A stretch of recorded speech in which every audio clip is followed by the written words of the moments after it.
When it comes to debating NBA players, and specifically legends, these debates will go on till the end of time. And looking at fans, of course you have old school fans and new school fans. And the great thing about sports, new fans every day are introduced to basketball. And as you guys know, old school fans versus the new school fans is 100% a battle that is waged every day. Now, while listening to fans is great, and I love their opinions, one thing I also love is former players and current players giving their take on the greatest player of all time. As these guys, unlike us, are in the top 0.001% of basketball players on the planet. That doesn't mean they're always right, their logic is sound, but generally speaking, these guys have a higher knowledge of basketball and how it's played. And when it comes to the greatest of all time, in all of NBA history, there's been 2 polls on the subject, polling current NBA players. The first one, done in 2019 by The Athletic, that was simply shocking. As in this poll, you had Michael Jordan getting well over 70% of the votes, the greatest player in NBA history. In second place, you had LeBron James at 12%, third place Kobe 11%, fourth place Kareem at 2%, and below that every player was less than 1%. It is pretty impressive Michael Jordan, after retiring in 2003, nearly 15 years later, still had over 70% of players having him as the greatest player of all time. And why it's impressive is the average age of an NBA player is only 26, meaning most of these players didn't witness prime Jordan and they were in diapers when he was three-peating for the first time.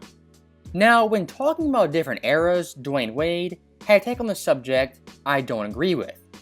What he basically said is every NBA player at some point will age out and they'll be lost to time. As in D. Wade's view, someone like Kareem was the GOAT, but eventually was overtaken and even forgotten. Now that might sound good in theory, but I think Kareem today, he might be underrated, but certainly is not forgotten. And in 2023, where you have phones, information, actual footage of Kareem playing, I don't think there's any way that guy will be lost to time.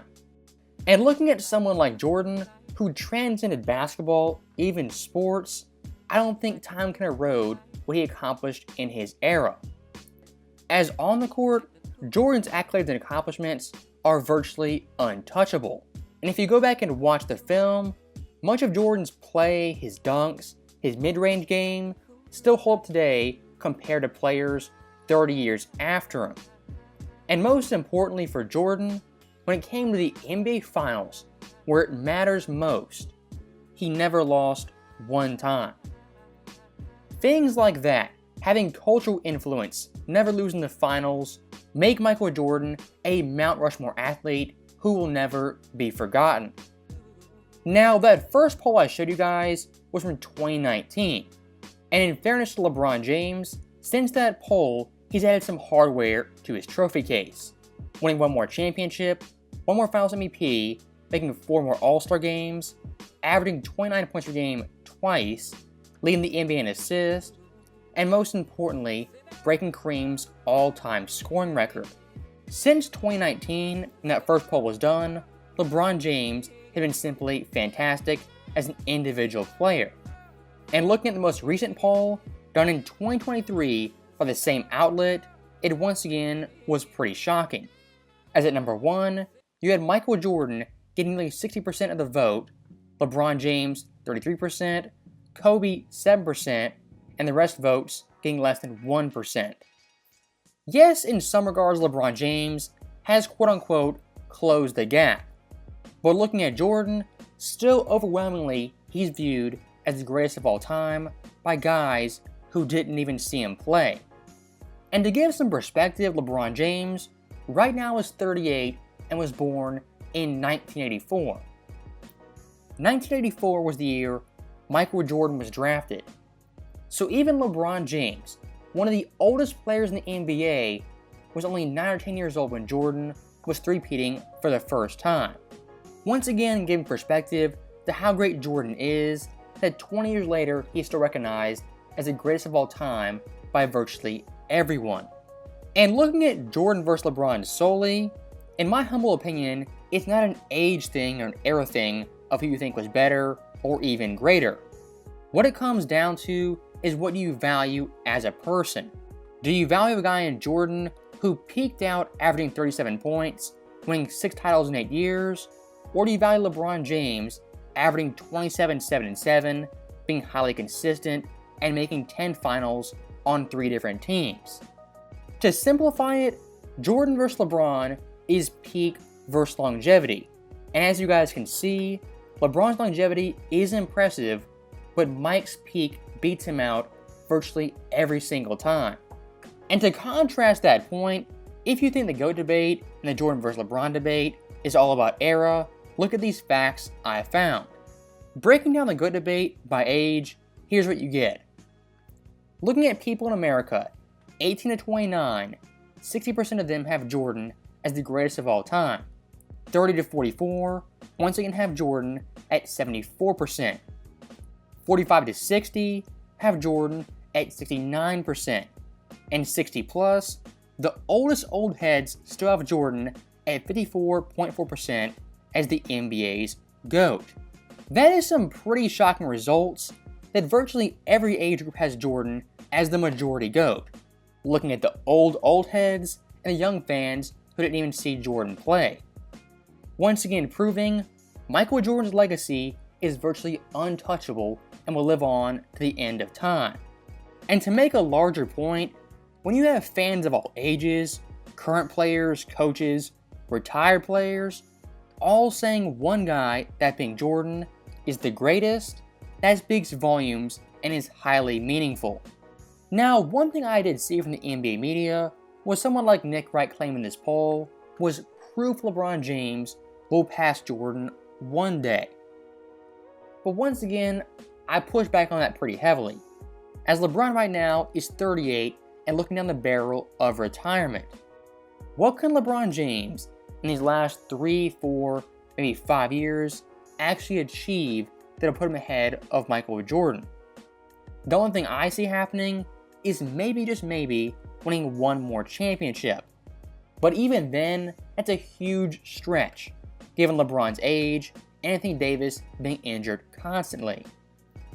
He can rack up all the total stats, longevity numbers, and still Michael Jordan will be ranked higher all time.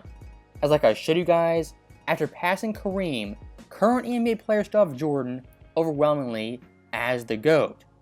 Now, looking back at actual NBA fans and the so-called younger generation, most of these fans didn't see LeBron at his absolute best. Many of them only saw a second stint in Cleveland and not Miami, and even some only seen LeBron in a Lakers uniform. If that's all you know, I think actually you're underrating LeBron James and how good he was in Miami. As in my personal opinion, still, Miami LeBron James is the second best player of all time. Because at that point, he was playing both ends, shooting upwards of 50%, 40% from 3, and is guarding 1 through 5 on a nightly basis. And if all you know is Los Angeles and his 5 years in LA, outside that one championship in the bubble, it's been quite a disaster. Missing the playoffs twice, being bounced in the first round, and this year being the 7th seed. A couple of weeks ago, Mario Chalmers went viral for saying NBA players didn't fear LeBron like they feared Jordan. And look, you can debate that all you want, but someone like Dylan Brooks going at LeBron this hard, would that happen to Jordan in his era? I highly doubt it did, and I highly doubt it would if he played today. And look, I do want to clarify, Jordan in the 80s and 90s faced trash talkers and his fair share of fiery competitors. But for Dylan Brooks, a garbage NBA player, going at LeBron James, saying he's old, he has no respect for him, would Michael Jordan take that, old or young? Once again, I highly doubt it. So that is the end of the video. It's kind of a short one, but I did want to cover this topic, looking at the GOAT debate, different eras, old school fans, new school fans, and of course, LeBron versus Jordan. And as you guys know, for me, when it comes to that overall debate, the only way LeBron is passing Jordan if he gets a DeLorean, goes back in time, and wins the 2011 Finals. So, as always, thank you guys for watching. Hope you enjoyed it. I'll see you next time.